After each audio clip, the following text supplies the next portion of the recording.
शहर के नौगांव रोड में गैस गोदाम के पास 6 दिसंबर से 13 दिसंबर तक श्रीमद् भागवत महापुराण ज्ञान यज्ञ सप्ताह का आयोजन हो रहा है।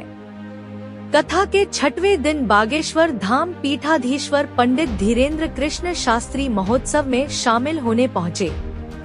महाराज श्री ने कहा कि जब हमारे जीवन के पुण्य उदय होते हैं तभी संतों के दर्शन और संतों का सत्संग प्राप्त होता है। ईश्वर की कृपा से गंधी परिवार के पुण्य उदय हुए तभी उन्हें कथा श्रवण करने का लाभ मिल रहा है। महाराज श्री ने सभी कथा प्रेमियों को गीता जयंती की शुभकामनाएं दी।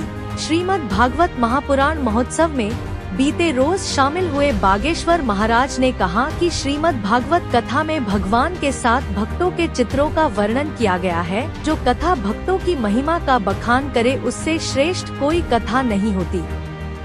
उन्होंने कहा कि पुराण हमें संदेश देते हैं कि यदि हम ईश्वर को जीवन समर्पित कर कार्य करेंगे तो हम ईश्वर के धाम को प्राप्त होंगे।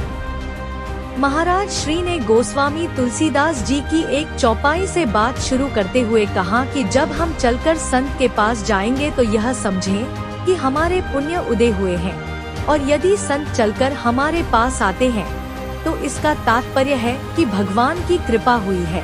श्रीमद् भागवत महापुराण साक्षात ठाकुर जी का स्वरूप है। उन्होंने कथा के दौरान 116 वर्ष जीवन पूर्ण कर ब्रह्मलीन हुए खरगोन के महान संत श्री सियाराम बाबा के बारे में चर्चा की। उल्लेखनीय है कि जाने माने व्यवसायी हरगोविंद गंधी की ओर से श्रीमद् भागवत महापुराण आयोजित कराया जा रहा है। कथा व्यास के रूप में श्री धाम वृंदावन से पधारे रोहित रिछारिया कथा श्रवण करा रहे हैं। इस अवसर पर बड़ी संख्या में बागेश्वर धाम शिष्य मंडल के सदस्य उपस्थित रहे। खबरों का सिलसिला लगातार जारी रहेगा। ताज़ा अपडेट के लिए जुड़े रहिए उमा एक्सप्रेस के साथ। दीजिएगा इजाजत मन्नू रैकवार और पूरी टीम को। तब तक सब्सक्राइब कीजिए उमा एक्सप्रेस को। नमस्कार।